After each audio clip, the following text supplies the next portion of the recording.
Hey everyone, welcome back, buckle up. Because today's story takes a turn none of us saw coming. There's this girl, someone we all thought was just a stranger. Yet somehow she stayed by Hung's side the entire night, taking care of him, like it was her responsibility. But hold on. Why would someone who's not family, not his girlfriend, go that far for him? Is it kindness, or is it something more? Now imagine this. What if Hoai Ca walked in and saw that scene? Would she stay calm, or would jealousy explode like a ticking time bomb? So tell me, is this woman an angel sent to help? Or is she silently stealing someone else's happiness? Let's dive in and find out. And hey, don't forget to like and subscribe. Trust me, the drama hasn't even started yet. There's one thing we can't deny: if that girl hadn't shown up that night, Hung might not be alive today. People always say a life-saving favor is a debt written in the heart. But with her, it wasn't just gratitude. It was something deeper, a kind of affection so pure it could quiet an entire room.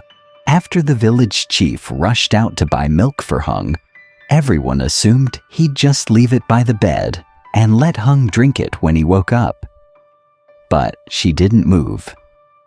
She watched Hung for a long moment, then slowly shook her head. There was something in her eyes, not just concern, but something softer, gentle, patient, protective. He's still too weak. He can't drink it on his own, she whispered. Let me. She poured the milk into a bowl, stirred it until it cooled, and carefully brought it over. Her hands were trembling. Whether from nerves or emotion, no one could tell, but every movement was tender, as if she was afraid of waking him.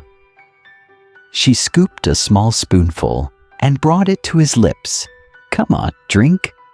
You'll get better soon, she murmured. That milk wasn't just nourishment. It was everything she couldn't put into words: care, hope, and the desperate belief that he would wake up. Every spoonful was a silent prayer.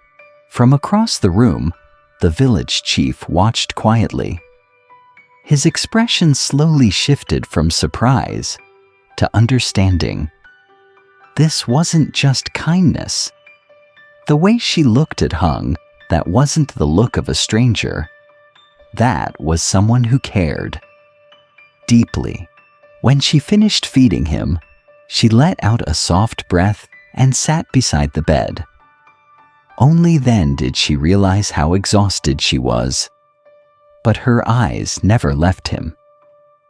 She stared at his unconscious face and whispered under her breath, "Please get better. Don't be afraid. I'm right here." A moment later, she turned to the village chief and tried to sound calm. "Maybe you should call his family. Someone else should be here too. I'm afraid I can't handle it alone." He nodded and picked up Hung's phone, scrolling through his contacts. She turned away, pretending not to care. But she knew very well Hung had no one with him on this trip. No one, except one person. The chief stopped scrolling. There it was, a red heart emoji next to a single name. Hung must have saved it that way so he'd never forget. He glanced at her but said nothing. Then he hit call. "It's ringing," he said quietly. She held her breath. If that person answered, she'd probably have to leave. She didn't want to take a place that wasn't hers. But could she really walk away? When Hung still needed someone to hold his hand, the phone kept ringing. Once, twice, 3 times. No answer. She exhaled, relieved, yet guilty. Why wasn't Hoai Ca picking up? Where was she? Didn't she know that right now, more than ever, Hung needed her voice? needed to know someone was waiting for him to come back, because the only person by his side right now wasn't his girlfriend, wasn't his wife, wasn't family. It was her, a woman who technically had no right to stay, yet refused to leave. The chief finally sighed. She's not answering. Let her stay for now. We'll deal with it when she calls back. The girl nodded silently, her heart full of joy and sorrow. Joy because she could stay. Sorrow because she knew she was just a shadow. The moment Hoai Ca showed up, she'd have to disappear as if she was never there. She turned back to Hung, gently taking his hand in hers. Even if it's just for one night, she whispered. Let me stay. Outside, the wind began to rise. Inside the small room, only two sounds remained. The faint breathing of a man still unconscious, and the quiet heartbeat of a woman silently, hopelessly in love. While Hung lay unconscious on that worn-out bed, the mysterious girl stayed by his side without a single complaint. Every spoonful of milk she carefully fed him held more than just care. It carried something deeper, a quiet, unspoken affection so real that even the village chief, watching from afar, was left speechless. The way she wiped the sweat from his forehead, the way her eyes lingered on him, worried, hopeful, there was no denying it. This was more than sympathy. This was love, even if she didn't dare call it that. Meanwhile, miles away, Hoai Ca was having an ordinary morning. If only she knew how extraordinary the day would become. As always, she woke before dawn to help her foster mother, Granny Bay, pick vegetables for the market. The two of them walked through rows of dew-soaked greens, cutting fresh bundles and stacking them into an old bamboo basket that had seen more seasons than either of them could count. All morning long, Hoai Ca had no idea her phone wasn't in her pocket like usual. She sold vegetables, sorted good bunches from bad, haggled with regular customers. Everything flowed as peacefully as any other day. She couldn't know that this peace was the silence before the storm.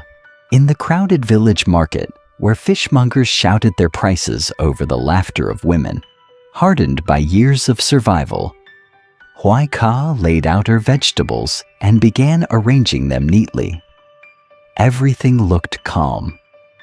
No one could have guessed that at that exact moment, something important, something life-changing was being left behind.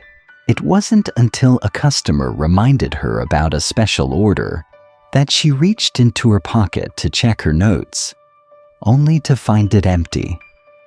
Confused, she searched her basket. She checked the ground. Nothing. Then it hit her in the rush to leave before sunrise. She must have left her phone at home.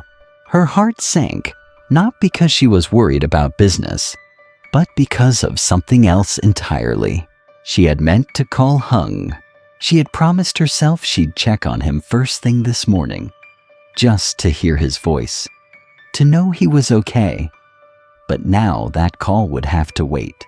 And for some reason, she suddenly felt uneasy. A strange, quiet fear crept into her chest, as if somewhere far away something was happening, and she didn't know it yet. Back in that quiet room, Hung's phone sat on the table beside the girl who had stayed by his side all night. On the screen was a missed call, one that had never been answered, and the person who should have made that call didn't even know she had missed it. In that single moment, the lives of three people stood at an invisible crossroads, one silently caring, one fighting for life in silence, and one blissfully unaware that one phone call could change everything. Maybe after the market, Hoai Ca will rush home, find her phone, and finally make that call she's been meaning to.